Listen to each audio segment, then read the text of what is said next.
kelas teori dan praktik alat uji statistik yang akan kita laksanakan pada tanggal 18 dan 19 Juli 2020. Puji dan syukur atas kehadirat Allah Subhanahu wa Ta'ala yang telah melimpahkan rahmat dan hidayahnya kepada kita semua, sehingga kita diperkenankan hadir untuk mengikuti kegiatan pelatihan pada pagi hari ini. Peserta yang kami hormati, untuk membuka kegiatan pada pagi hari ini, marilah kita bersama-sama membaca basmalah. Bismillahirrahmanirrahim. Selanjutnya, sambutan dan arahan dari Ibu Wakil Rektor 4 sekaligus Ketua Lembaga Pelatihan Kursus dan Pelatihan dan Kursus Universitas Pamulang kepada Ibu Dr. Dewi Anggraini, SHMH, kami persilahkan.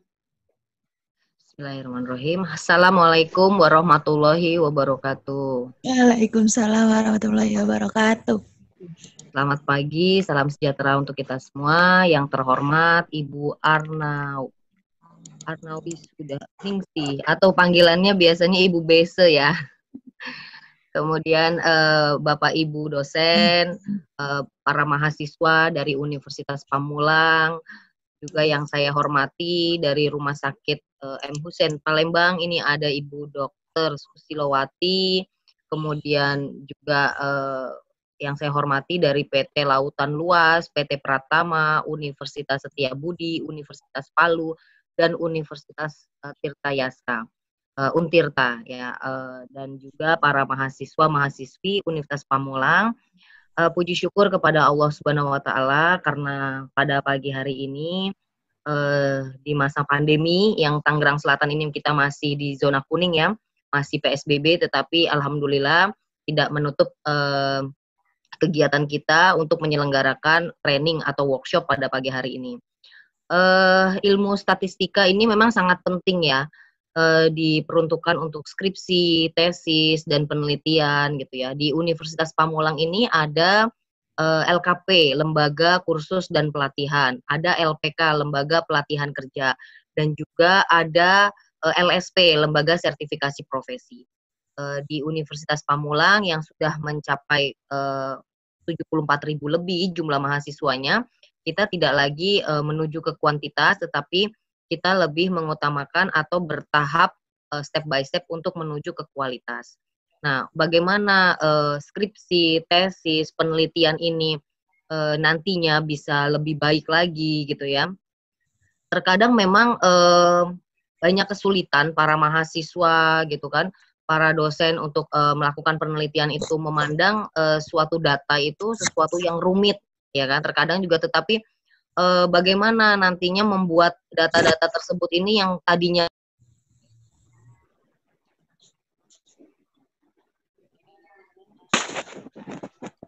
data-data tersebut ini bisa hidup gitu ya.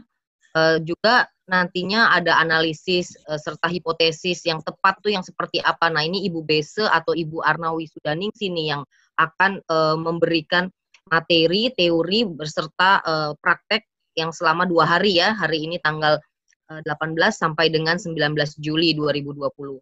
Yang mana biasanya training olah data itu biasanya dilakukan itu workshopnya itu selama 5 hari lebih biasanya, yang biasa terjadi training itu. Tetapi kita di sini melakukannya hanya 2 hari.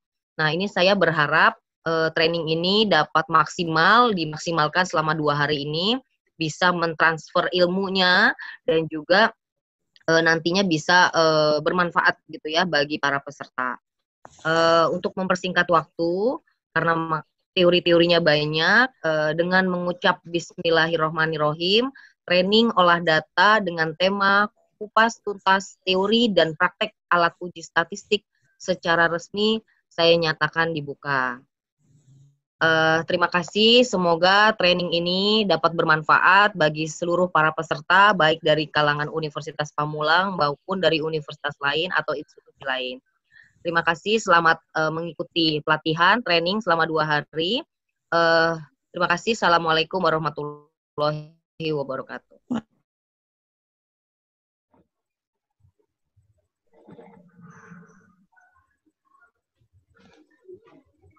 Baik, untuk pada hari pertama ini, tanggal 18 Juli 2020, kita akan membahas dua hal, yaitu analisis regresi linier dan analisis jalurnya, dengan masing-masing menggunakan software SPSS dan Minitab. Kemudian untuk untuk hari kedua, kita akan menggunakan software eFuse dan LISREL. Untuk software eFuse dan LISREL ini, eFuse-nya memang agak berat, jadi nanti di akhir sesi materi kita pada hari ini, saya coba demokan cara instalasi untuk eFuse-nya, karena dari kemarin kan tidak berhasil ya. Saya sudah kirimkan sih video tutorialnya itu melalui akun YouTube-nya. Kalau ada yang bisa mengikuti, silahkan boleh. Baik, terlebih dahulu kita coba kenal dulu dengan statistika, karena ini erat kaitannya. Seperti kita tahu bersama bahwa statistika ini adalah sebuah ilmu yang digunakan mulai dari proses pengumpulan data, kemudian kita tata datanya, kemudian kita sajikan datanya, kemudian kita buat sebuah analisis dari data tersebut, dan satu hal lagi yang paling penting adalah menginterpretasikan data yang kita punya sehingga menjadi informasi untuk membantu pengambilan keputusan seefektif mungkin. Jadi 5 sebenarnya ruang lingkup dari statistika yang kita kerjakan, yaitu pengumpulan, penyajian, analisis, interpretasi, dan yang terakhir adalah membuat kesimpulan. Mohon saya ditegur jika saya terlalu cepat menjelaskan atau mungkin ada yang kurang jelas. Nah, kita lihat dulu untuk prosedur penelitian. Saya hanya ingin memperlihatkan bahwa dalam sebuah kita menyusun karya tulis, di mana sih letak dari ilmu statistika ini bekerja. Jadi ilmu statistika ini sebenarnya mulai bekerja pada tahapan keempat dari prosedur penelitian yang kita punya. Jadi secara tidak langsung ternyata merumuskan hipotesis atau kita membuat asumsi atau dugaan ternyata adalah salah satu penerapan dari ilmu statistika. Kemudian penerapan yang lain adalah bagaimana menentukan variabel dan sumber data. Nah, itu juga merupakan salah satu hal yang penting di dalam penelitian. Kemudian dalam menentukan dan menyusun instrumen, saya kira statistika di sini tidak terlalu berperan penting. Kemudian prosedur selanjutnya adalah mengumpulkan data. Nah, di sini statistika juga berperan penting. Kemudian mengolah dan menganalisis data. Nah, posisi kita hari ini ada di sini, ya, mengolah dan menganalisis data. Kemudian sebelum kita tarik kesimpulan, kita buatkan dulu interpretasinya. Kemudian baru kita menyusun laporannya atau papernya.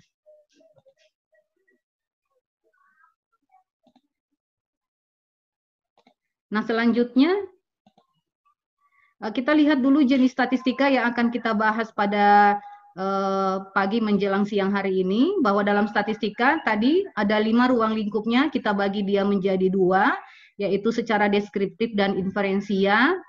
Nah, apa saja yang dikerjakan di dalam statistik inferensia kita hari ini adalah statistik parametrik dan non-parametrik. Pada pagi hari ini kita hanya akan membahas tentang statistika parametrik. Mungkin Bapak Ibu ada atau teman-teman sekalian mungkin ada yang ingin mengetahui sebenarnya kapan kita menggunakan statistik parametrik dan statistik parametrik ini. Bapak Ibu ada, teman-teman ada yang tahu kapan kita menggunakan 2 jenis statistika ini? Ada yang bisa mungkin kita sambil diskusi? Seperti yang kita tahu bahwa sebelum kita menganalisis sebuah data, yang paling penting, faktor paling penting yang harus kita ketahui sebagai peneliti adalah apakah data yang kita punya itu adalah data kuantitatif dan berdistribusi normal. Jika data yang kita punya berdistribusi normal, maka analisis statistika yang bisa kita gunakan adalah statistika parametrik.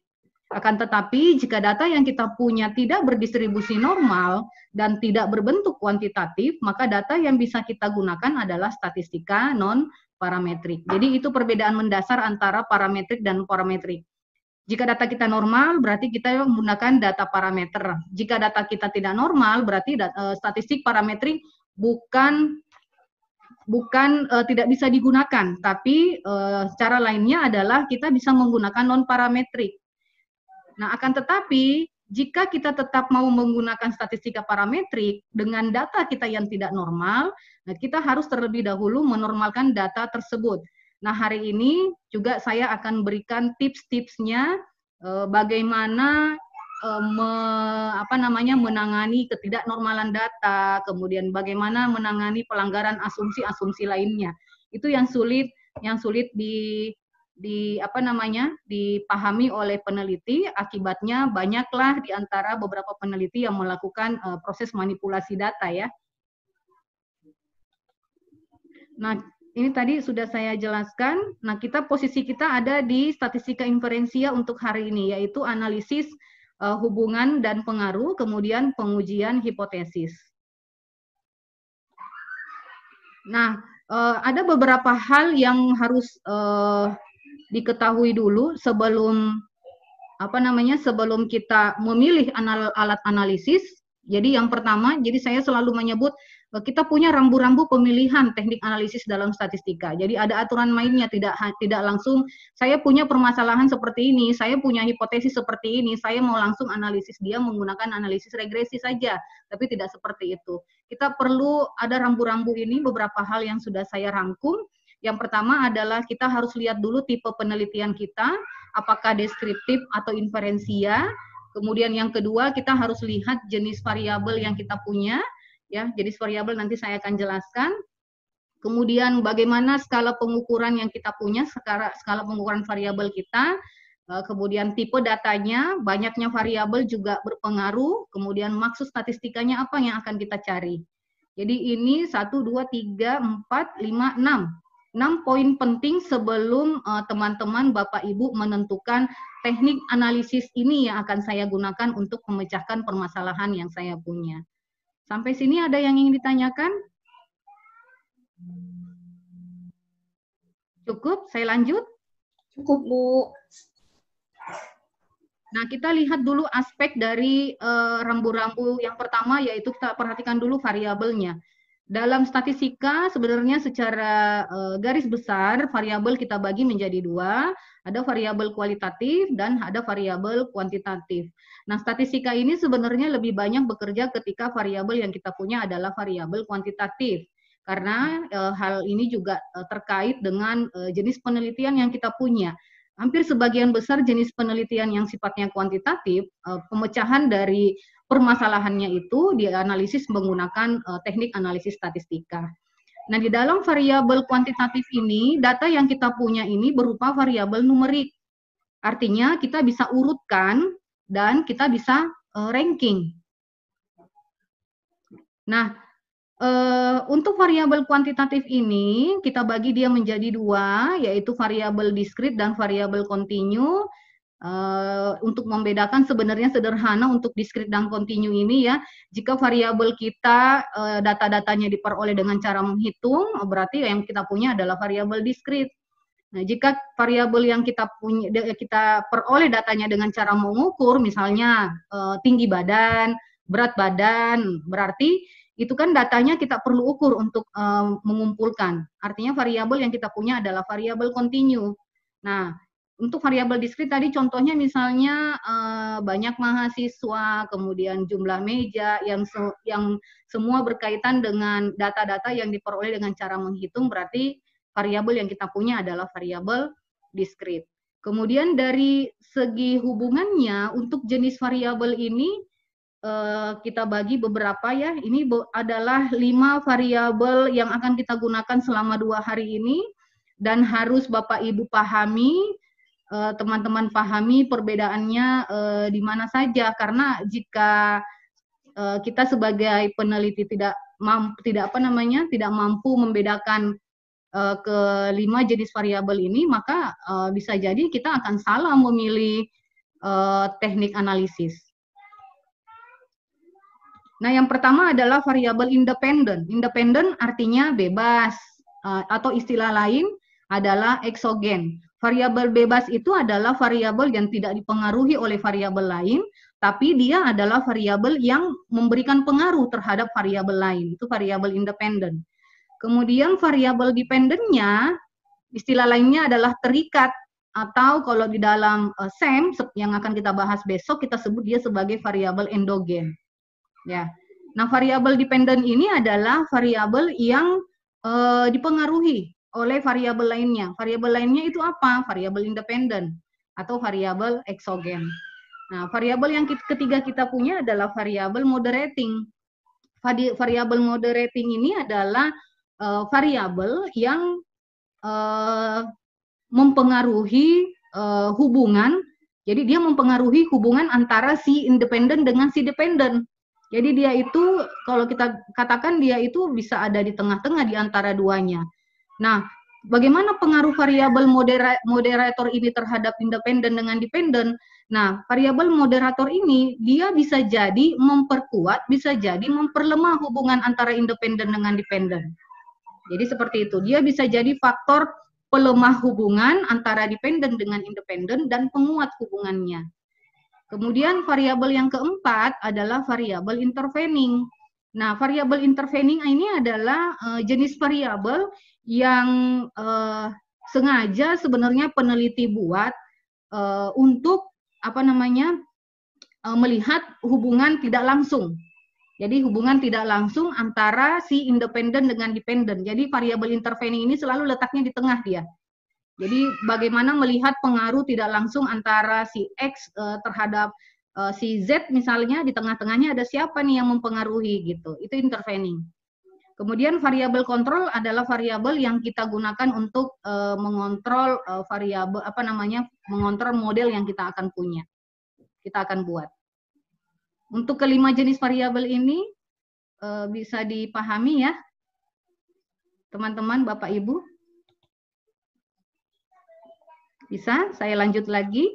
Nah, hal yang kedua adalah perhatikan tipe data sebelum kita menentukan analisis apa yang akan kita gunakan. Jadi ini pengaruh banget, ini pengaruh besar terhadap, ini yang sering menjadi kesalahan terbesar peneliti sebenarnya.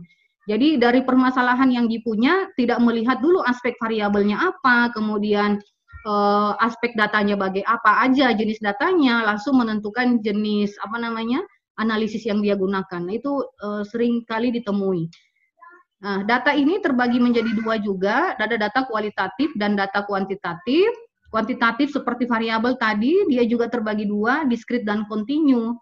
Nah, berarti diskrit tadi ini ya contoh datanya, kemudian kontinu ini contoh datanya. Nah, selanjutnya ini hanya saya berikan contoh beberapa penggunaan data statistika. Jadi misalnya banyak sebenarnya ya, statistika ini hampir mencakup seluruh bidang ilmu ya, digunakan mulai dari teknik, kemudian teknik informasi, kemudian manajemen apalagi, keuangan apalagi pertanian dan lain-lain sebagainya. Semua memang statistika ini berperan sangat penting di berbagai bidang ilmu. Jadi contohnya ini saya berikan masalah statistika yang bisa dicari solusinya dengan menggunakan analisis-analisis statistika yang sudah ada. Nah, saya hari ini berikan contoh misalnya alat analisis yang untuk hubungan atau keterkaitan. Kita tentukan dulu skala pengukuran yang kita punya, kemudian jenis hubungan antar variabelnya apa.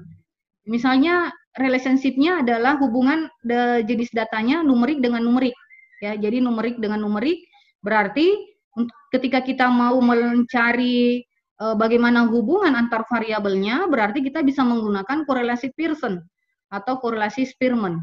Jenis korelasi lainnya tidak bisa kita gunakan ketika kategori variabel kita adalah numerik dan numerik. Tapi jika kategori variabel kita adalah kategorik dan numerik, berarti untuk mencari hubungan antara dua buah variabel, kita bisa gunakan korelasi biserial. Nah, jadi ini korelasi biserial. Ini kalau jenis numerik dengan kategori, kita juga bisa gunakan korelasi biserial. Kemudian kategorik dengan kategori, kita bisa gunakan analisis ini. Nah, hari ini kan kita akan bahas tentang korelasi Pearson. Untuk jenis causal relationship-nya, jadi ini yang hari ini kita bahas, regresi linear. Jadi mohon diperhatikan teman-teman, Bapak Ibu semua. Untuk regresi linear ini coba kita lihat ya, variabel X-nya harus numerik. Ini. Kemudian variabel Y-nya juga harus numerik. Selain kedua jenis variabel itu, analisis regresi linear ini tidak bisa kita gunakan. Jadi misalnya Bapak Ibu punya variabel Y-nya kategorik, terus mau menggunakan regresi linear itu nggak bisa. Regresi berganda juga nggak bisa. Tapi gunakan jenis regresi yang lain. Jadi kan kita punya banyak jenis regresi.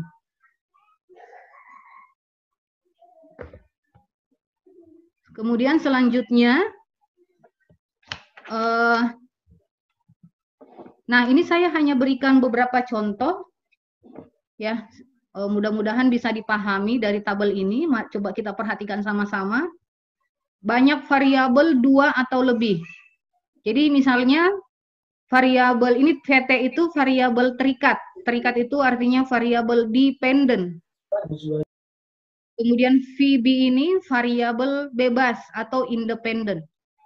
Jika variabel terikat kita 1, variabel bebas kita 1, kemudian skala datanya, tipe datanya adalah interval, berarti kita bisa menggunakan analisis korelasi dan ya. Selanjutnya, tapi jika variabel bebas kita lebih dari 1, variabel terikat kita 1, kemudian tipe datanya masih interval keduanya, nah teknik analisis yang kita bisa gunakan adalah korelasi berganda atau regresi berganda. Kalau yang tadi adalah korelasi sederhana, karena variabelnya hanya ada 2. Variabelnya 2. Nah, kalau yang ini variabelnya lebih dari 2 ya, karena variabel bebasnya aja lebih dari 1, variabel terikatnya 1. Berarti kita gunakan yang berganda. Nah, ini ada beberapa saya rumuskan, tapi hari ini kita tidak gunakan, hanya sebagai bahan untuk dibaca-baca saja sama teman-teman dan Bapak Ibu semua. Untuk variabel terikatnya 1, jenis datanya adalah interval. Kemudian variabel bebasnya 1, jenis datanya nominal. Ini alat analisis yang digunakan. Begitu selanjutnya untuk beberapa slide-nya. Yang perlu saya tekankan bahwa statistika ini hanyalah alat. Jadi sama seperti kalkulator, dia hanya alat bantu. Jadi alat bantu yang bisa digunakan oleh peneliti untuk mencari solusi dari permasalahan atau dugaan dari penelitian mereka, penelitian dari peneliti. Nah, tugas peneliti juga harus mampu memberikan interpretasi terhadap data yang diperoleh. Jadi kita nggak bisa mengatakan bahwa setelah saya analisis saya langsung buat kesimpulan. Nggak seperti itu tahapannya. Tapi di antara hasil analisis dan kesimpulan ada proses interpretasi dulu. Nah, pada interpretasi hasil analisis data, di sini sebenarnya karya karya terbaik dari seorang peneliti. Jadi bukan di kesimpulannya sebenarnya, tapi hanya ada di proses interpretasinya. Jadi ini 3 hal penting yang perlu saya tekankan, mungkin bahwa statistika hanya alat bantu. Tugas peneliti harus mampu memberikan interpretasi dari data dan hasil analisisnya menjadi sebuah informasi yang lebih mendalam dan komprehensif. Nah, sebelum saya masuk ke analisis regresi linear sederhananya, saya belikan ilustrasi dulu sebenarnya. Regresi sederhana itu seperti apa sih? Saya punya model persamaan seperti ini. Silahkan Bapak Ibu perhatikan teman-teman. Ini persamaan saya, persamaan matematika sederhana ya. Y sama dengan 3 ditambah 2X. Ya. Kalau kita lihat di sini, persamaan ini, nilai Y ini akan terus berubah jika X ini berubah. Iya. Bapak Ibu. Jadi Y ini nilainya akan berubah jika X-nya berubah. Tapi berbeda halnya ketika di sini saya tulis X sama dengan 3 ditambah 2Y. Artinya X-nya akan berubah ketika Y-nya berubah. disebutlah bahwa si Y ini adalah variabel apa tadi? Variabel Dependent. dia dipengaruhi Dependent. X-nya ini adalah variabel bebas. Independent. Perubahan dari si Y. Nah, misalkan saya punya, misalnya diketahui nilai X-nya itu sama dengan 0. Jika ini saya ganti dengan 0, berarti nilai Y-nya menjadi 3 ditambah 2 dikali 0. Sama dengan berapa nilai Y-nya? Nilai Y-nya 3. Ya, artinya apa? Tanpa ada pengaruh variabel X, nilai Y ini akan konstan sama dengan 3. Kemudian jika misalnya saya ambil nilai X-nya sama dengan 1, maka nilai Y-nya berubah enggak? Akan berubah, Bu. Berubahnya apa? Apakah dia meningkat atau dia menurun? Dia pasti akan meningkat. Lihatnya dari mana? Karena di sininya adalah tanda operasi matematikanya adalah tanda tambah, tanda plus. Jika di sini dia adalah tanda min, setiap X tambah semakin membesar, Y-nya akan semakin mengecil. Karena tandanya adalah negatif. Seperti itu. Saya lagi misalnya saya ambil nilai X-nya 2 ya. Nilai X-nya 2 berarti Y-nya akan meningkat atau akan menurun? Akan meningkat pasti. Kenapa? Karena operasinya di sini adalah operasi menjumlahkan. Jadi nilainya adalah 7. Begitu pula ketika kita ambil nilai X dan seterusnya, nilainya akan terus meningkat. Kalau saya buatkan dalam ringkasan tabel seperti ini, ketika X-nya kita lihat ya, perubahan nilai Y akan semakin meningkat seiring dengan meningkatnya nilai X. Tapi ketika saya ganti di sini operasi matematikanya adalah pengurangan, berarti ketika ini semakin besar X-nya, nilai Y-nya akan semakin kecil, akan semakin berkurang. Nah, inilah yang kita akan buat nanti, yang kita sebut dengan model persamaan matematika. Jadi model regresi yang seperti ini nanti akan kita buat.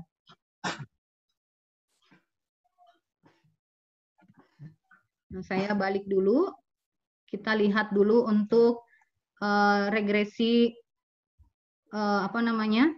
regresi sederhana. Sudah materinya sudah bisa dibuka?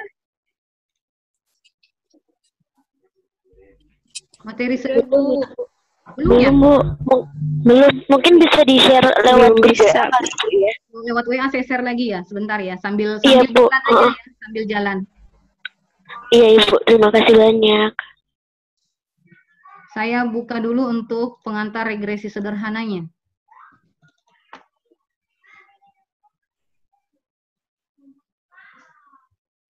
Mas Anda minta kirim PDF.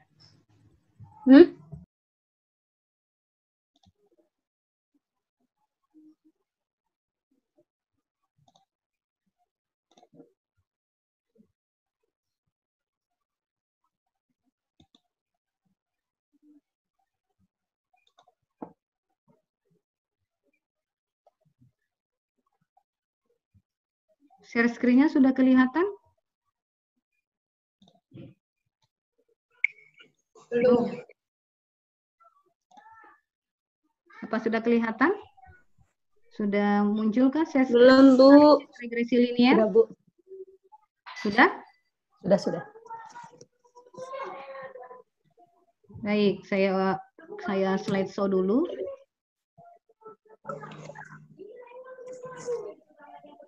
Nah, saya bahas yang pertama adalah tentang analisis regresi linier. Kali ini adalah regresi linier yang sederhana. Nah, sebenarnya kita harus pahami dulu apa sih yang akan kita kerjakan ketika kita menggunakan analisis regresi linier sederhana. Analisis regresi linier sederhana ini sebenarnya adalah salah satu alat analisis statistika yang kita gunakan ketika hipotesis yang kita punya adalah hipotesis asosiatif. Ya, jadi kan bentuk hipotesis itu pun jenisnya macam-macam. Ada hipotesis deskriptif, kemudian ada hipotesa asosiatif, kemudian ada hipotesa komparatif. Nah, untuk regresi ini khusus menyelesaikan permasalahan-permasalahan yang menggunakan hipotesa asosiatif. Jadi analisis regresi linier merupakan metode analisis data yang memanfaatkan hubungan antara dua buah variabel atau lebih. Jadi analisis regresi linier sederhana tidak bisa kita gunakan ketika variabel yang kita punya hanya satu. Tapi minimal variabel yang kita punya adalah dua, yaitu satu variabel independen dan satu variabel dependen. Ya, jadi dua variabel. Kalau lebih dari dua variabel, berarti kita bicaranya adalah analisis regresi berganda. Jadi analisis regresi linier itu ada dua. Regresi linier sederhana dan regresi linier berganda. Nah, kapan kita menggunakan analisis regresi linier sederhana? Ketika variabel X-nya 1, variabel Y-nya 1. Tapi ketika kita punya variabel X-nya dari 1, misalnya 2, kemudian variabel tidak bebasnya, variabel dependennya 1, berarti analisis regresi linier sederhana tidak bisa kita gunakan. Yang kita gunakan adalah analisis regresi linier berganda. Jadi jadi kita juga perlu memahami mana variabel variabel bebas yang saya punya, mana variabel tidak bebasnya. Nah, peneliti harus mampu membedakan kedua hal tersebut. Ya. Jadi contoh misalnya saya punya variabel ini. Ya.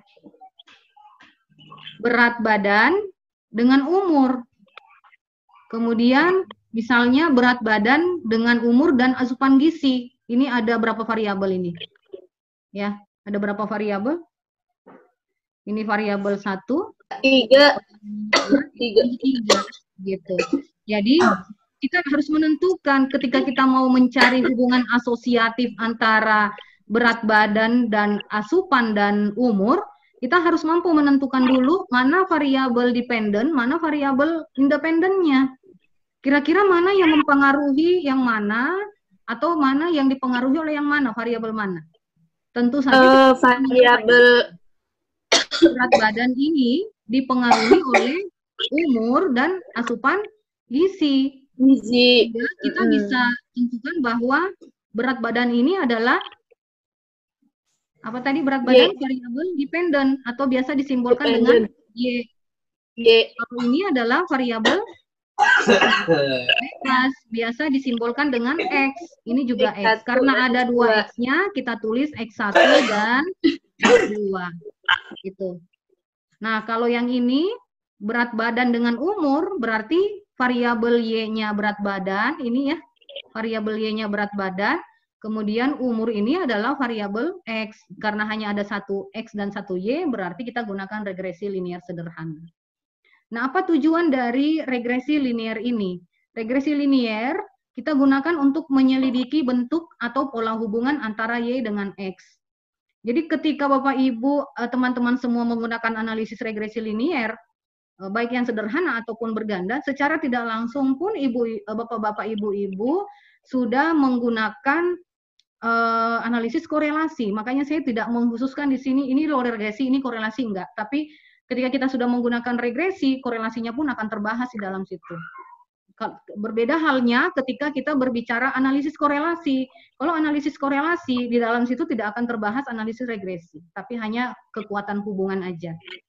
Jadi yang kita amati adalah bentuknya bagaimana, pola hubungannya bagaimana. Nah, selain itu setelah kita ketahui bentuk dan pola hubungannya antara X dan Y ini, kita bisa gunakan bentuk pola hubungan tersebut untuk mengestimasi. Ya, kita bisa estimasi atau kita bisa melakukan proses pendugaan. Nah, nanti saya jelaskan bagaimana kita gunakan proses pendugaan ini. Saya next dulu.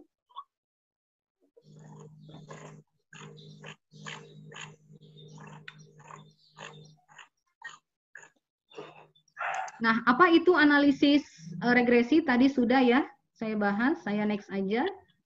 Tujuan analisis regresi, jadi selain kita buat estimasi, kita uji hipotesa, kemudian kita gunakan untuk meramalkan. Jadi 3 tahapan. Nah, ini adalah persyaratan penggunaan model regresi. Silahkan teman-teman semua memperhatikan terlebih dahulu. Persyaratannya apa aja? yang paling penting adalah sebenarnya lihat dulu di poin keempat. Di poin keempat ya. Di poin keempat di situ tertulis adalah data yang kita punya harus harus berskala interval atau rasio. Jadi data yang kita punya di sini adalah data kontinu. Kalau data diskrit kita nggak bisa gunakan analisis regresi. Jadi harus tipe datanya adalah data kontinu. Data kontinu itu kan terbagi dua, ada interval, ada rasio, gitu. Kemudian data yang kita punya harus berdistribusi normal, artinya dia mengikuti sebaran normal. Kalau data kita nggak normal, kita nggak bisa gunakan analisis regresi linear sederhana, kecuali kita mau normalkan dulu datanya. Kemudian penggunaan model regresi ini juga hubungan linear, hubungannya harus linear antara variabel bebas dan variabel tergantungnya. Kalau dia non linear berarti bukan model regresi linear yang kita pakai, tapi model regresi non linear. Kemudian keselarasan model regresinya kita bisa gunakan R², semakin besar nilainya maka model yang kita punya akan semakin baik. Jadi R² itu adalah persentase sebenarnya ya, adalah seperti yang kita sebut dengan koefisien determinasi. Nanti kita jelaskan lagi. Nah, syarat selanjutnya, ini hanya asumsinya aja, sambil jalan aja nanti saya akan balik lagi. Kita lihat dulu untuk macam-macam model regresinya. Ini tadi yang saya punya, satu peubah penjelas atau satu peubah bebas, berarti kita gunakan model regresi sederhana. Jika lebih dari satu peubah penjelas atau peubah bebasnya, berarti kita gunakan regresi berganda. Nah, regresi linear dan berganda ini perlu juga hati-hati, ada yang linear, ada yang non-linear. Yang akan kita bahas hari ini adalah yang sifatnya linear. Jadi linear yang ini ya, regresinya. Nah, bagaimana model dari regresi linear sederhana? Coba diperhatikan bahwa model regresi kita itu adalah seperti ini. Y sama dengan, jadi yang akan kita buat adalah model ini. Beta 0 ditambah beta 1X ditambah error. Jadi selalu ada error di sini. Atau biasa kalau di buku-buku statistik lain bisa menulis Y sama dengan B kecil 0 ditambah B kecil 1X tambah E. Atau ada buku lain menggunakan alfa ditambah beta X. Ada juga yang menggunakan Y sama dengan A ditambah BX. Jadi itu hanya simbol aja, terserah peneliti mau nyamannya menggunakan model yang mana. Kita lihat bahwa linearnya ini adalah linear dalam parameter. Parameter itu ini ya, jadi dia harus linear ini parameternya. Kemudian sederhana artinya banyak peubah bebasnya hanya satu, itu kita sebut dengan sederhana. Hubungan antara X dan Y-nya juga harus linear. Ordonya satu, ordonya itu pangkat dari X-nya harus satu. Kalau pangkat dari variabel X-nya lebih dari satu, berarti bukan fungsi linear yang kita punya, tapi fungsi, misalnya pangkatnya 2 dari X, berarti fungsi yang kita punya adalah fungsi kuadrat. Nah ini ya,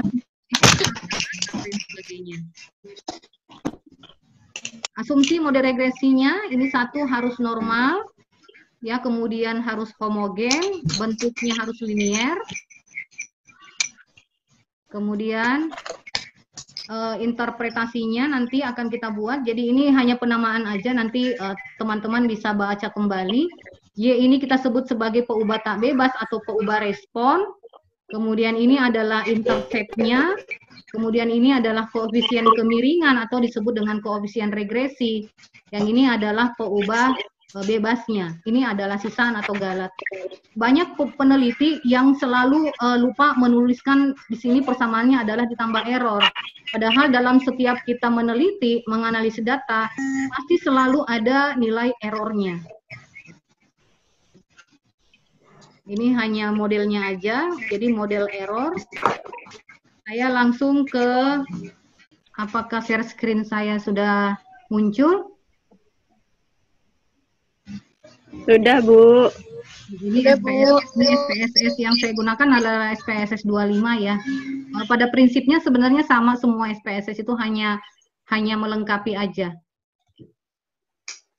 Nah, di SPSS ini ada 2 jendela utama, ya. Jadi ini mohon sambil perhatikan apa namanya mouse saya ini berjalan. Ini ada data view di pojok kiri bawah, ada variable view. Data view-nya ini tempat kita untuk menuliskan data yang kita punya. Variable view ini adalah tempat kita untuk mengidentifikasi nama variabel, jenis variabel, dan lain-lainnya. Nah, dari data Excel yang Bapak, Ibu, teman-teman semua punya, silahkan di-copy dulu data dari Excel-nya ke SPSS-nya. Sambil di-copy. Copy sederhana aja, ini kita ambil. Ya, ini adalah saya punya data tentang harga rumah dan luas lantai. Nah, Bapak Ibu, teman-teman perhatikan dulu jenis variabel yang kita punya. Jenis variabel yang kita punya ini adalah variabel kuantitatif yang berskala numerik. Ya, ini namanya kita berskala numerik. Tapi untuk jenis datanya adalah data kontinu. Ya, jadi harga rumah ini bentuknya interval, data kontinu yang jenisnya interval, luas lantai juga seperti itu, data kontinu dan jenis datanya adalah interval. Sehingga ketika kita mau memodelkan antara si variabel harga rumah dengan luas lantai, maka kita bisa menggunakan analisis regresi linier. Nah, pertanyaannya kembali adalah regresi linier mana yang kita gunakan? Sederhana atau yang berganda? Sederhana. Karena variabel X kita ini ada 1. Iya. Kalau kita perhatikan variabel yang saya punya adalah harga rumah dengan luas lantai. Kira-kira menurut teman-teman semua, sebelum ini saya coba, misalkan saya hapus dulu ini Y-nya. Saya misalkan ini saya hapus dulu ya. Artinya teman-teman semua yang harus bisa mengidentifikasi mana variabel X, mana variabel Y. Kira-kira harga rumah yang mempengaruhi luas lantai atau luas lantai yang mempengaruhi harga rumah? Luas lantai mempengaruhi harga rumah. Makanya kita bisa tuliskan bahwa variabel bebas kita adalah, atau biasa kita tulis X, adalah luas lantai. Luas lantai. Ya, adalah luas lantai. Kemudian variabel terikatnya atau biasa kita simbolkan dengan besar adalah harga rumah. Nah, itu juga yang perlu kita hati-hati ketika kita salah terbalik menentukan mana variabel bebas, mana variabel terikat, juga nanti analisisnya pun, modelnya pun akan berbeda. Jadi ini tadi saya kembalikan bahwa ini adalah Y, ya, Y besar. Ini adalah, ini adalah Y besar, dan ini adalah X besar. Ya, kita copy datanya ke SPSS-nya.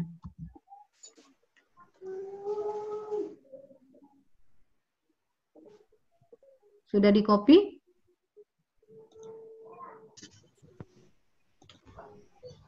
Sudah, Bu. Sebentar, saya copy dulu.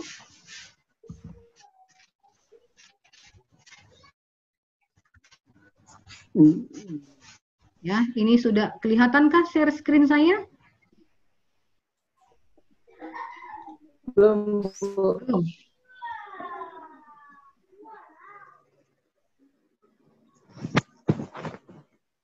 Sudah kelihatan?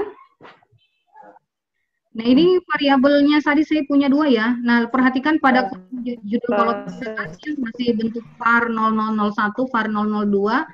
Kita ini nama variabelnya di gimana ya, cuy? Teman-teman biar bersih semua. Di name yang pertama ini kita ganti tadi adalah harga rumah dulu ya. Enggak kurang. Harga rumah. Rumah. Kemudian yang di bawah adalah luas lantai. Bisa diikuti teman-teman semua? Bisa Bu. Bisa? Bisa Yang lain? Mana? Jangan sampai ada yang ketinggalan. Bu, belum, Bu. Belum. Mana sih, New? File, new, 2D gitu. Oh, New. Terus? Ya kuwi data apa variabel? di sini ada desimal ya. Desimalnya bisa kita nolkan biar tidak mengganggu aja sebenarnya. Enggak kita nolkan juga nggak apa-apa. Di label ini adalah tempat kita menuliskan nama variabelnya dengan jelas. Kalau tadi di sini kan saya tulis dengan ada underscore-nya ini ya, garis bawah. Saya coba buatkan lagi nama variabel misalnya harga spasi rumah. Karena di name ini tidak boleh ada spasi. Kemudian di sini luas lantai. Nah, kita balik ke data view. Ini data view-nya sudah berubah seperti ini ya. Masih ada underscore-nya, tapi ketika nanti hasil output-nya, underscore-nya ini nggak ada. Yang muncul adalah labelnya nanti. Sudah? Sampai tahap ini sudah? Belum, Bu. Tinggalan, Bu.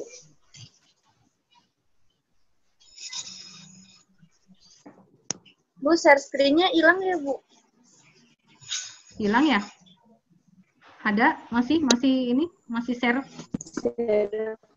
Oh iya.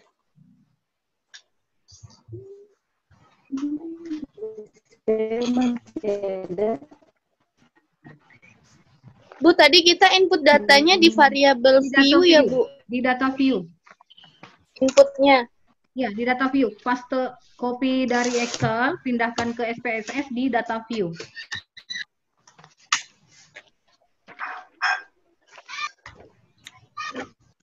Yang lain sudah? Peserta ada berapa ini? 18 ya. Apa sudah semua teman-teman, Bapak Ibu? Yang lain? Nanti jangan sampai saya ini terus tapi tidak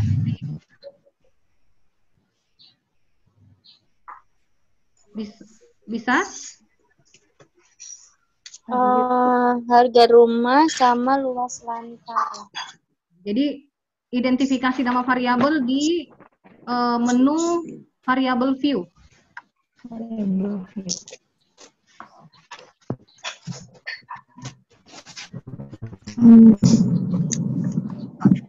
Sudah? Bentar, Bu. Luas lantai. Sudah, Bu.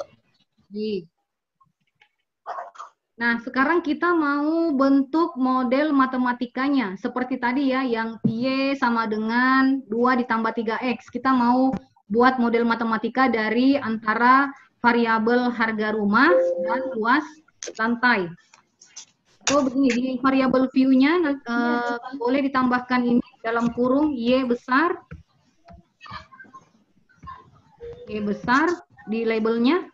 Di sini adalah X besar. Nah, bagaimana membuat analisis regresi linear sederhananya?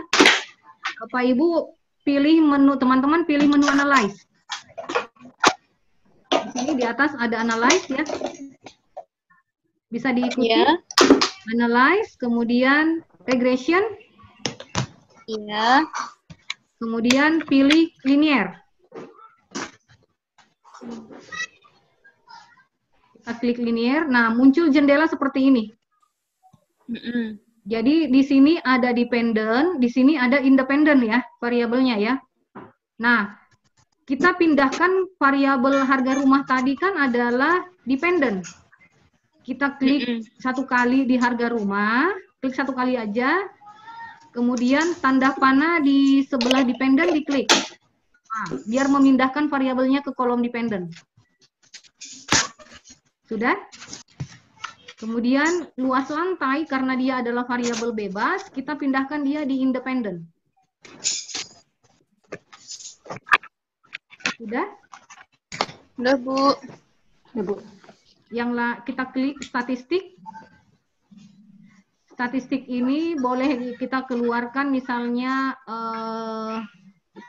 partial correlation-nya, ya, model fit-nya, deskriptifnya juga boleh. Klik aja, kemudian continue. Kemudian kita coba buat plotnya. Bu, maaf tadi yang statistik yang di checklist model fit sama Model description fit, aja ya, Bu. descriptive sama correlation, boleh. Sebenarnya boleh juga, nggak Correlation. boleh juga, nggak diklik juga nggak apa-apa. Oh. Bentar, saya sambil lihat kolom chatnya. Continue ya. Iya, Bu. Kemudian ini save, klik save dulu. Save. Kemudian pilih residual, yang ini diklik 2. Unstandardized dengan standardized. Tujuannya nanti kita harus perlu menguji asumsinya, apakah data kita normal atau enggak. Kemudian continue, baru oke, langsung oke. Menu yang lain abaikan aja. Kita oke. Nah, ini hasil outputnya ya.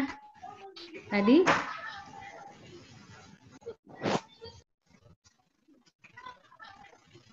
Nah, untuk membuat model matematika, saya kecepatan ya? Enggak sih, Bu. Ada di kolom chat. Bisa tolong balik ke variable view, diulang lagi apa gimana? Iya, Bu, ketinggalan, variabel Bu. view-nya mungkin. Ini kalau ada yang ketinggalan nggak apa-apa, saya ditegur aja langsung. Soalnya saya kalau bolak-balik lihat kolom chatnya kan agak lemot nih, lama. Langsung aja ininya, audionya ya. Saya ulang lagi, ini saya tutup ya. Nah, ini saya hapus dulu. Clear.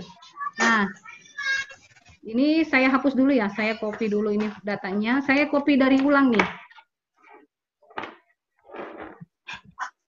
Ini saya hapus. Saya clear. Nah, ini saya mulai dari awal ya. Iya, Bu. Dari Excel tadi di copy, pindahkan ke sini, SPSS, copy paste biasa. Sudah kan? Sudah.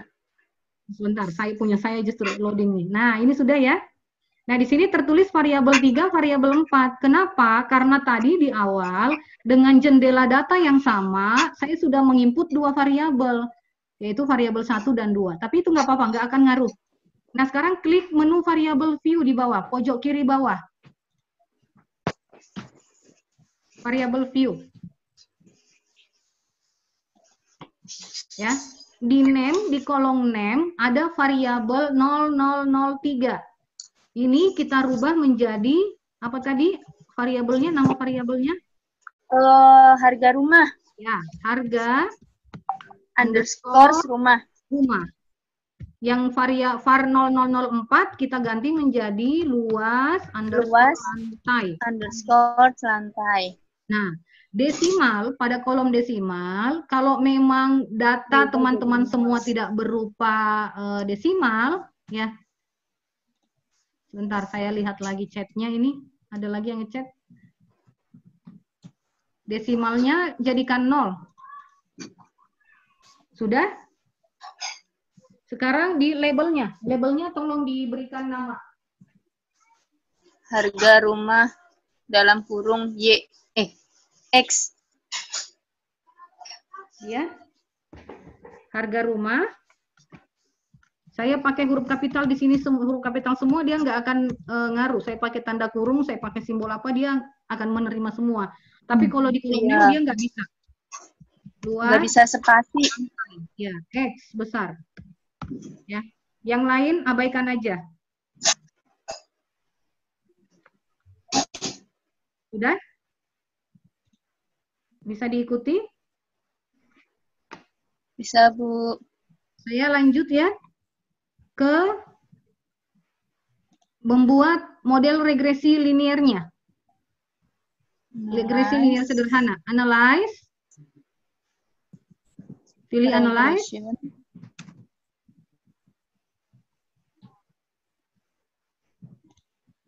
Analyze, regression. Linear. Ya, linear. Nah, dependent ini kan saya reset dulu ya. Kita reset dulu.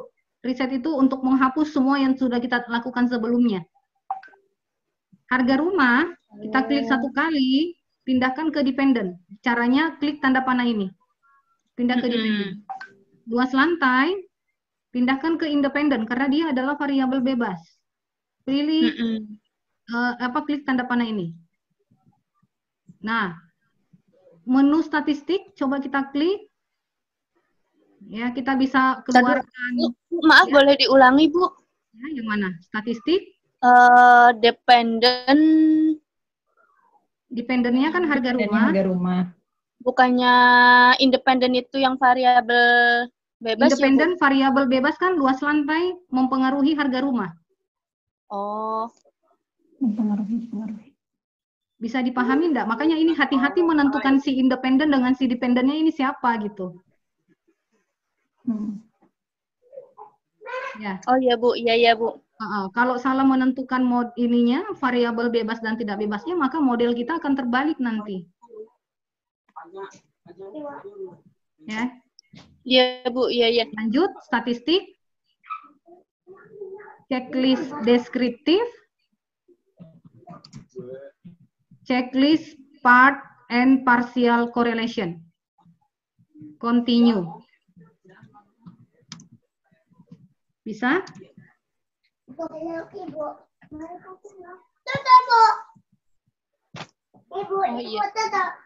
Bisa? Selanjutnya, klik menu save. Kita keluarkan nilai errornya. Jadi ini residual itu adalah istilah dari error. Atau di buku juga banyak yang menyebutkan dia adalah galat. Kita ke checklist dua yang paling atas. Unstandardized dengan standardizednya. Kemudian continue. Ibu. Sudah? Ya. Kemudian klik OK. Nah, hasilnya seperti ini. Apakah sudah keluar semua outputnya? Teman-teman, Bapak, Ibu? Sudah, Bu. Udah, Bu. Ya. Nah, sekarang kita lihat nih, saya mau perlihatkan cara kita menginterpretasi ya. Nah, tahapan dari regresi, sebentar saya keluarkan, saya stop share dulu ini. Saya ambil whiteboard, saya share whiteboard dulu. Saya mau jelaskan tahapan regresi. Biar saya coba buat lebih simpel. Kelihatankah tulisan saya? Tahapan analisis regresi. Ya, jadi terlebih dahulu tadi langkah pertama adalah kita buat model regresinya. Gimana caranya? Seperti yang tadi kita lakukan. Itu adalah langkah kita membuat model regresi. Nah, dari model regresi ini kita keluarkan nilai errornya. Nilai errornya itu dari mana? Dari tadi yang kita checklist dari residual.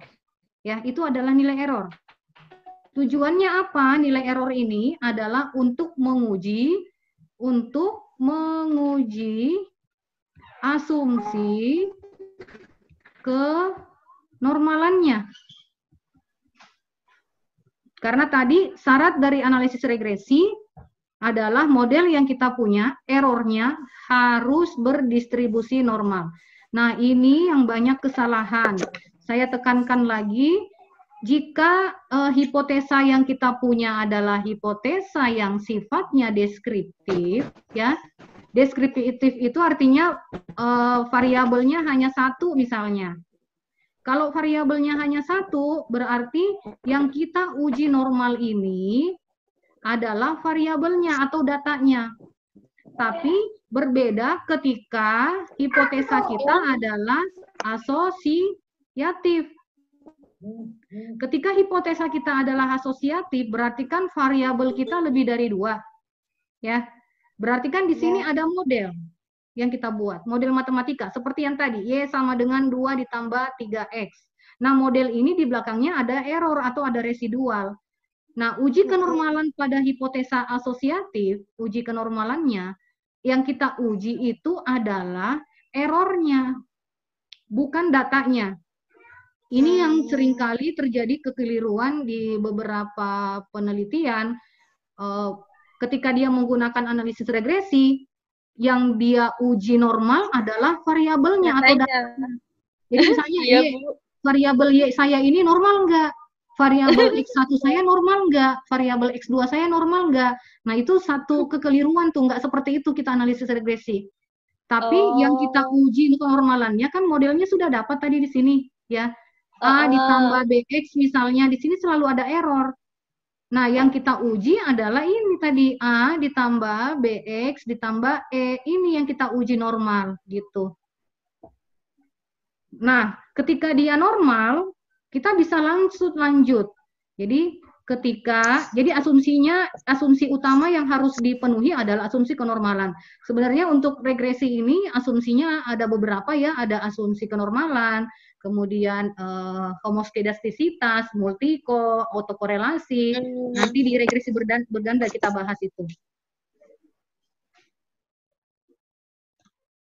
Nah, ketika memenuhi, saya tulis memenuhi asumsi kenormalan, nah kita bisa lanjut ke apa? Ke uji hipotesis, gitu. Tapi kalau data yang kita punya nggak normal, kita nggak bisa lanjut ke uji hipotesis. Langkahnya adalah kita harus normalkan dulu datanya. Nah, jika tidak tetap setelah kita kan untuk kenormalan itu salah satu caranya adalah kita transformasi datanya. Jika setelah kita transformasi ternyata tetap tidak normal, ya berarti regresi ini yang merupakan salah satu bagian dari si statistik parametrik nggak bisa kita gunakan. Tapi kita gunakan statistik non parametrik. Jadi ini 4 langkah, ya. Berarti yang diuji kenormalan itu dua-duanya ya, Bu, ya, errornya sama normalnya, Bu. Error. Yang kita uji kenormalan itu error. Error sama datanya. Datanya error. tadi. Errornya aja. Kalau kita bicaranya uji kenormalan asumsi dalam regresi ya, kita nggak, kalau di uji kenormalan dalam analisis regresi, yang kita uji normal atau enggaknya adalah errornya. Kenapa? Karena jangan sampai nanti error ini ternyata yang membuat hasil penelitian kita menjadi tidak signifikan. Gitu. Dampak besarnya nanti begitu. Hasilnya nanti nggak akan signifikan. Nanti saya akan perlihatkan gimana caranya, tips-tipsnya supaya data kita bisa normal. Selain menggunakan metode transformasi. Sampai sini bisa dipahami? Kalau yang di SPSS ini, yang E-nya itu yang di variabel res 1 itu ya, Bu, ya? Ya, nanti saya balik lagi. Yang penting tahapan ini dipahami dulu nih. Oh. Ya. Iya, Bu. Sudahkah? Sudah bisa? Ya, saya Bu. stop share.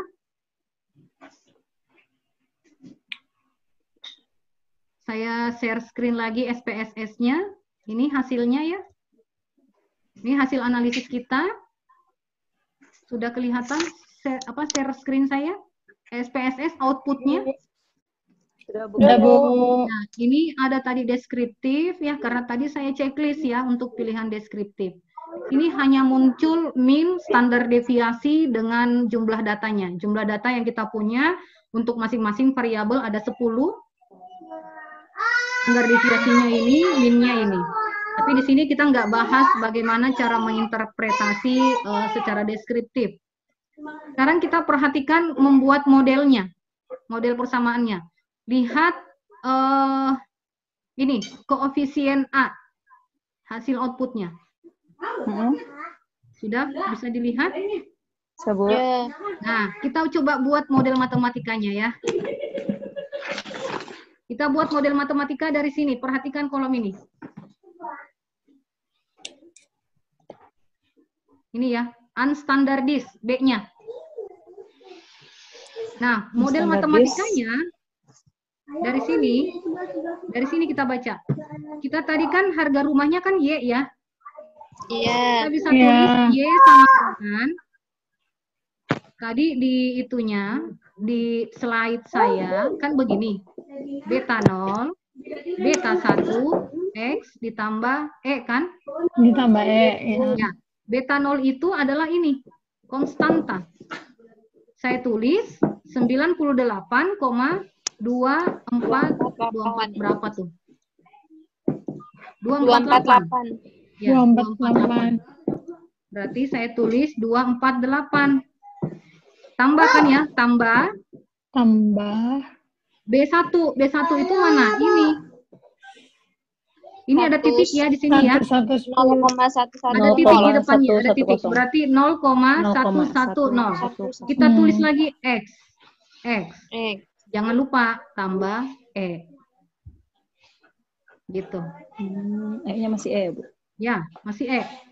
Nah, E ini yang mana? E yang ini. Nah, jadi model kita kan sudah ada nih. Sebelum kita uji hipotesisnya kita nggak bisa dulu, tapi uji dulu si E ini. Normal nggak dia? Gitu. Saya kasih tanda tanya. Normal nggak ya saya gitu. Si E-nya bertanya. Saya normal nggak? Kalau saya normal, berarti saya sudah bisa menguji apakah benar nih harga rumah mempengaruhi, luas lantai mempengaruhi harga rumah. Kalau saya nggak normal, berarti nggak bisa saya uji hipotesis gitu. Nah, gimana cara menguji kenormalan? Saya stop share lagi ya. Ini saya hapus lagi. Nanti ini kerekam kok, nanti saya share lagi hasil rekamannya. Ya, Bu. Nah, hapus. Udah dicoret-coret, Bu. Iya. Kertas. Ini saya stop dulu. Saya balik ke ini. Nah, teman-teman balik ke jendela datanya, jendela data dari SPSS-nya. Ya. Errornya tadi itu ini, res 1. Ya. Jadi ini yang kita uji, normal nggak sih dia? Gitu. Ini juga sebenarnya error sama aja. Tapi biasanya kita gunakan yang residual yang ini. Nah, cara melakukan uji kenormalan. Saya pelan-pelan, silahkan teman-teman mengikuti. Jadi, di dalam uji normalitas sebenarnya ada beberapa alat uji. Kalau di sini saya yang paling sering digunakan adalah uji Kolmogorov-Smirnov namanya. Ya. Iya. Analyze.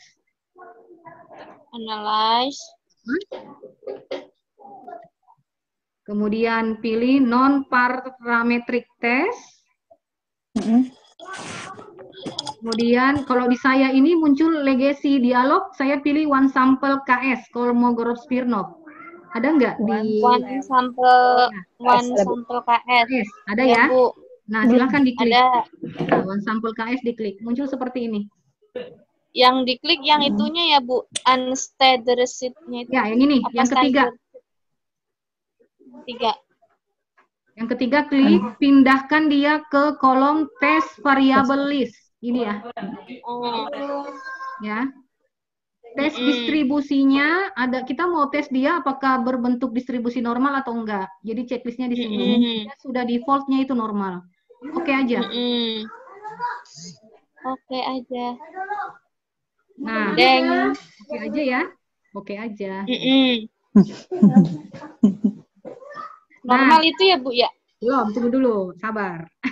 Kita lihat one sample KS-nya ya. Ini hasil outputnya. Untuk uji kenormalannya. Nah, cara menginterpretasikan, jadi membuat kelihatan nggak ya tulisan oret-oretan saya? Kelihatan, Bu. Kelihatan jeleknya. Gitu. Enggak, ininya jendela output saya kelihatan nggak? Kelihatan, Bu. Belum, Bu. Kelihatan, Bu. Nah, hilang lagi, Bu. Nah, iya, kelihatan, Bu. Udah.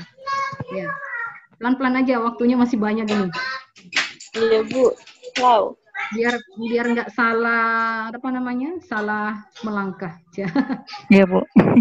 Ini cara kita membuat interpretasi, ya. Kita perhatikan ini. Asymptotic sig. Jadi, jika asymptotic sig-nya lebih besar dari 0,05, artinya residual kita, errornya normal, berdistribusi normal. Nah, berarti normal ini. Jika asimptotik sigma kurang dari 0,05, berarti error kita tidak normal. Kita harus periksakan dulu errornya ke dokter. Kenapa dia nggak normal gitu? Sakit kali, Bu. Ya sakit kali dia belum makan. Pilek, Bu, dikira corona. Sekarang gini ya, asimptotik sigma ya, lebih besar 0,5. Perhatikan nilai asimptotik sigma. Nih. Lebih kecil, Bu. 0,2. Lebih besar itu. Lebih besar. Nah, caranya begini. Karena nilai asimptotik sig sama dengan 0,2, nilainya lebih besar dari 0,05, maka error kita berdistribusi normal. Oh, berarti data yang saya punya, model tadi yang saya Y sama dengan apa itu dan seterusnya, sudah bisa kita lakukan pengujian. Apakah benar si luas lantai mempengaruhi harga rumah atau enggak gitu. Berarti error saya ini sehat-sehat aja gitu. Ya? Errornya sehat. Sehat. Kalau dia nggak sehat, kita nggak bisa uji lagi, uji lanjut gitu. Orang dia sakit, kenapa kita uji lagi gitu kan? Harus periksa dulu. Iya. Benar, Bu. Hati-hati kalau kalau kita melanggar asumsi kenormalan ini, pasti kemungkinan besarnya nanti hasil kita nggak akan signifikan antara kedua variabelnya. Nah, jika misalnya teman-teman semua menemui data yang tidak normal, gimana caranya? Udah nggak usah khawatir, ternyata ada trik-triknya. Ya, kalau di saya dari sebelum saya melakukan transformasi data itu kan kalau transformasi, jadi si Y dengan si X tadi itu harga rumah dengan luas lantai kita transformasi. Caranya, saya stop share lagi.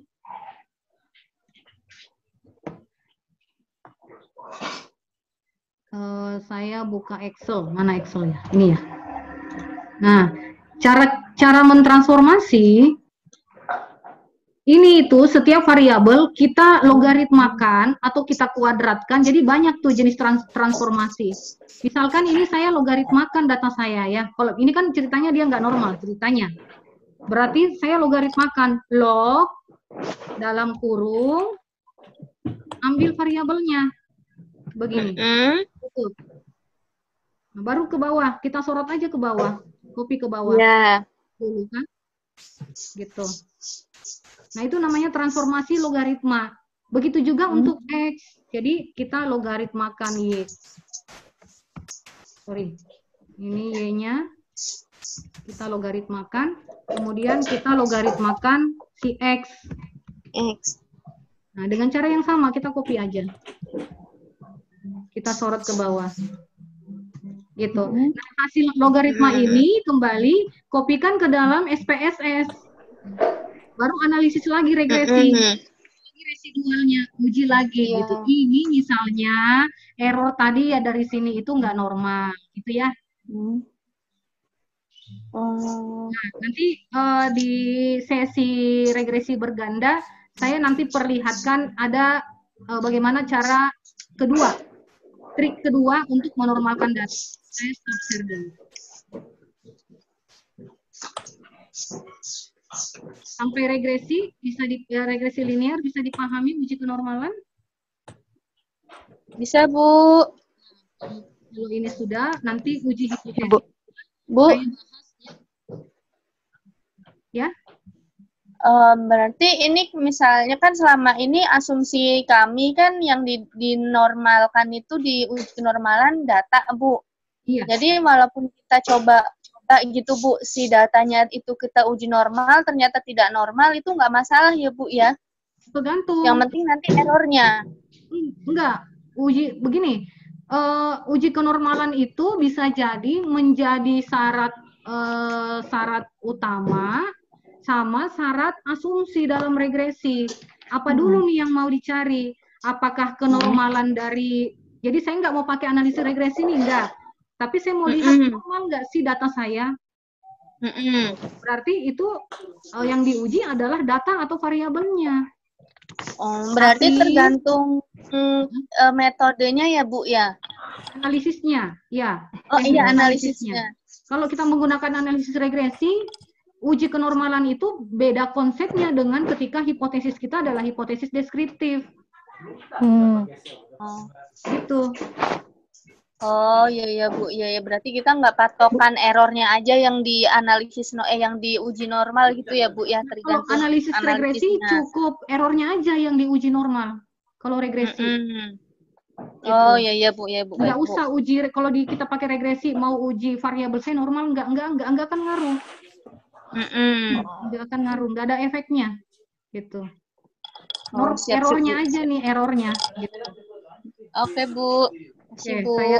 Ibu boleh tanya Bu? Ya. Maaf, Gina Bu mau tanya, boleh? Ya, boleh, silakan. Tadi waktu Ibu menjelaskan tentang hipotesis deskriptif dan asosiatif, saya agak ada trouble sedikit jadi nggak kedengeran. Oh gitu. Jadi tadi hipotesis deskriptif itu yang pakai yang uji normalnya itu datanya atau errornya Bu? Itu yang saya tadi ketinggalan. Datanya. Variabelnya, betul. Kalau yang asosiatif baru errornya Bu ya? Betul. Karena begini, ada nggak yang bisa berikan contoh mana hipotesis deskriptif, mana hipotesis asosiatif nih? Saya kurang paham di situ Bu. Nah, kalau misalnya saya mau begini, hanya saya bukan hipotesis sebenarnya, analisisnya saya hanya melakukan deskriptif aja ya. Saya mau melihat tren harga rumah, ya. Tren harga rumah berarti saya hanya punya variabel satu, yaitu harga rumah. Tidak ada, saya tidak mencari asosiatifnya, saya tidak membandingkan. Nah, berarti kita deskriptif aja. Oh gitu. Nah, sebelum kita mendeskripsikan, sebenarnya tanpa kita uji kenormalan pun hipotesis deskriptif itu sudah bisa kita lakukan. Gitu. Jadi melihat kenormalan data sebenarnya begini aja sih. Kalau kenormalan data ya, saya tunjukkan lagi ya. Saya tunjukkan ini. Nah, data yang saya punya tadi, saya regresi lagi. Kelihatan nggak ya share screen-nya? Belum ya? Belum Bu, masih proses mungkin Bu.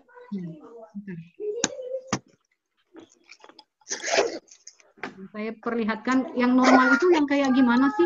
Yang kayak gini nih. Plot, histogram normal.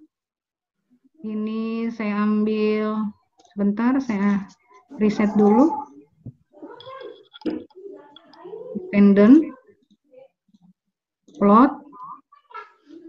Misalkan di Y-nya saya ambil dependent dengan ini. Ya, histogram. Oke.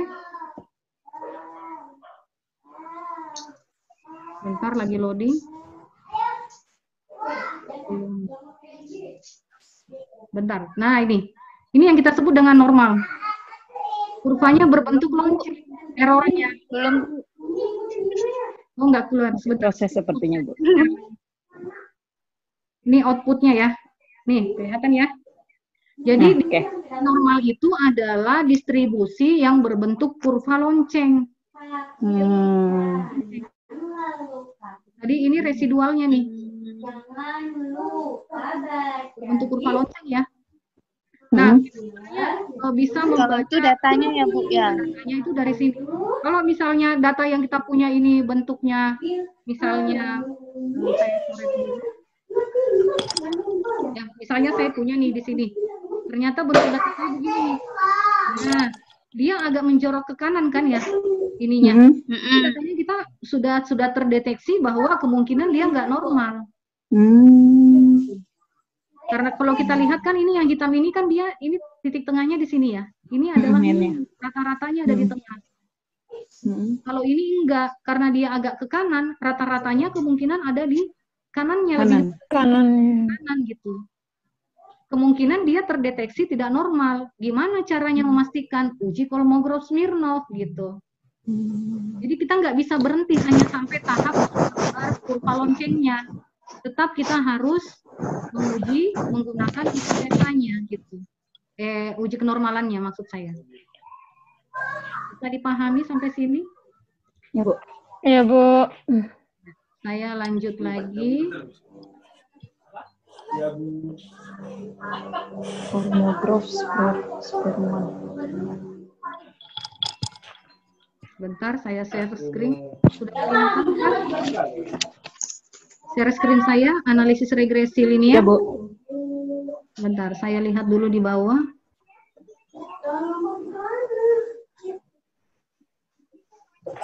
Nah, ini tadi data harga rumah ya. Nah, kita lihat.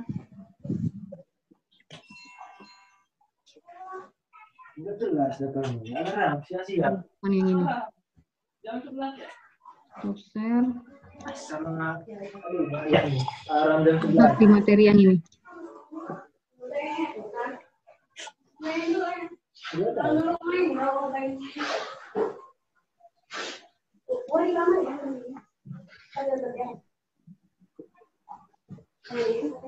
Udah belum ya? Udah kelihatan? Udah, Bu. Udah, Bu. Nah, ini yang tadi contoh yang Y plus 3X ini ya. Ya. Jadi ini nilai yang ini saya share dulu biar bisa saya coret-coret. Salah ya? Enggak, dulu aja. Tahu yang lihat.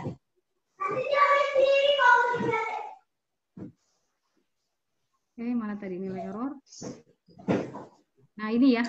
Jadi, saya coret-coret lagi. Ini tadi data yang kita punya kan data X-nya. Contoh yang bukan yang harga rumah ini ya, data yang sebelumnya, yang persamaan ini.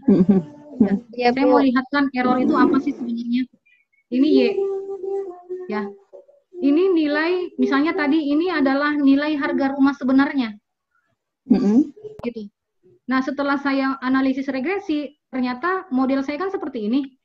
Nah, saya mau lihat Y dugaannya. Jadi saya mau prediksi harga rumah saya berdasarkan model regresi ini. Saya misalkan tadi luas tanahnya 0 misalnya. Yang pertama 0. Saya ganti ke sini kan. Saya ganti ke X. Ternyata harga rumahnya prediksinya 3. Ya kan? Harga rumah sebenarnya kan 3. Sama ya? Ya. Error itu adalah selisih antara harga sebenarnya dikurangi Y dugaan. Harga dugaan adalah Y dikurangi Y topi. Tadi si error-error itu. Karena ini dia kebetulannya nilainya karena dia bulat ya. Ini makanya nilainya sama nih antara dugaan dengan si nilai sebenarnya. Errornya itu dapatkan dari sini.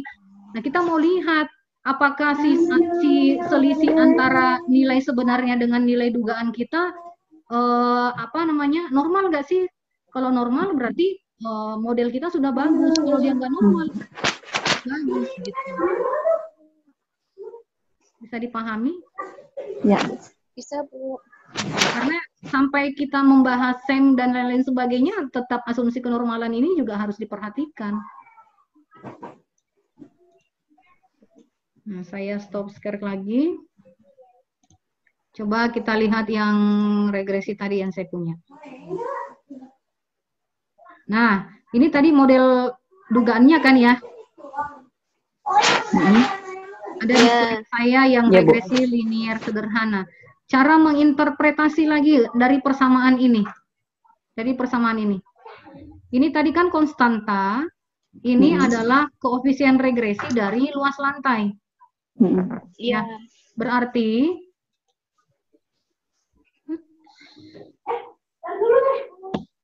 bentar. Mana?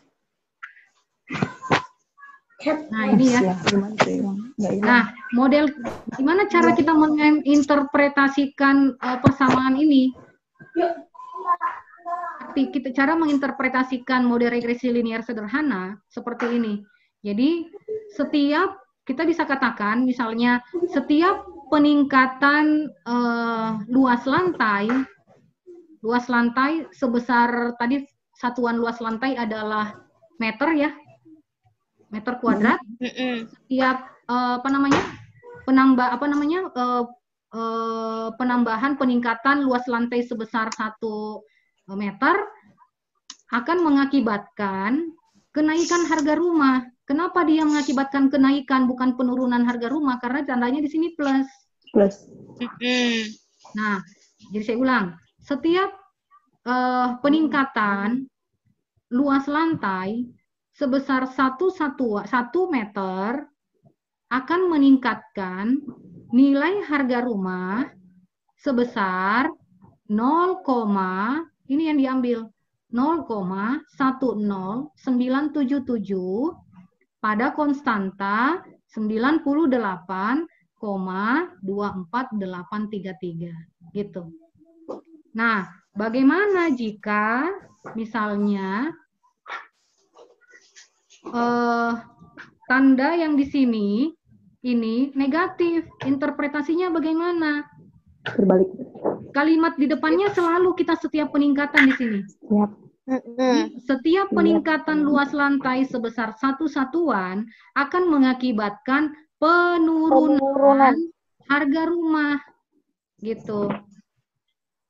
Jadi kalau dia tandanya plus, jadi kan kalau istilah linear itu ada yang berbanding lurus, ada yang berbanding terbalik. Kalau lurus, ketika X-nya bertambah, Y-nya ikut bertambah. Kalau berbanding terbalik, ketika X-nya bertambah, Y-nya menurun. Y-nya turun. Nah, kalau yang terbalik ini, operasinya pengurangan di sini. Kalau yang lurus, operasinya penjumlahan. Jadi itu. Bisa dipahami ya? Iya, Bu. Bisa, Bu. Yang lain? Teman-teman yang lain, Bapak Ibu? Bisa dipahami, Bu.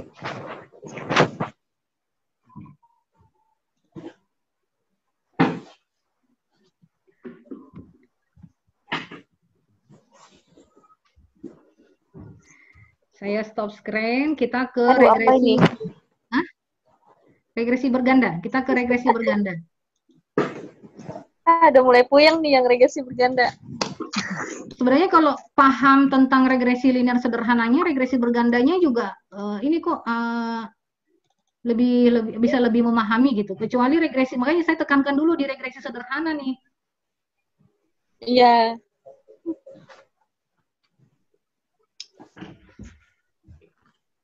Bentar, lagi loading buka materinya.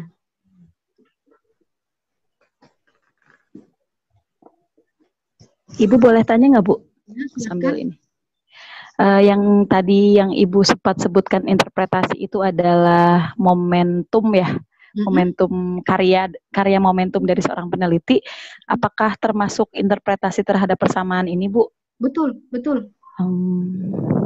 Jadi interpretasi itu sebenarnya begini, bagaimana kita membahasakan model yang kita punya, bagaimana kita memverbalkan angka yang hasil analisis yang kita punya. Berbeda dengan kesimpulan. Kalau kesimpulan kan berdasarkan hasil interpretasi. Gitu. Interpretasi itu kan bagaimana membuat si persamaan matematika, si simbol-simbol yang rumit ini menjadi sebuah informasi yang bisa lebih diterima lebih mudah dipahami oleh orang lain gitu. Kalau kesimpulan itu kan bagaimana kita menginterpretasikan. Ketika salah menginterpretasikan berarti cara kita menyimpulkan pun akan salah, akan keliru gitu. Iya. Baik. Terima kasih, Bu. Ya, saya mana nih regresi bergandanya?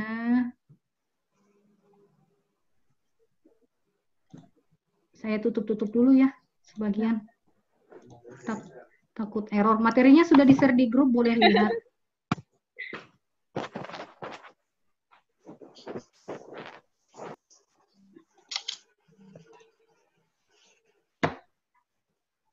Materi besok itu tentang SEM. SEM itu modal utamanya adalah regresi. Jadi teman-teman tolong pahami dulu si regresi ini. Kalau regresi tidak paham, nanti SEM-nya akan lebih ngejelimut gitu.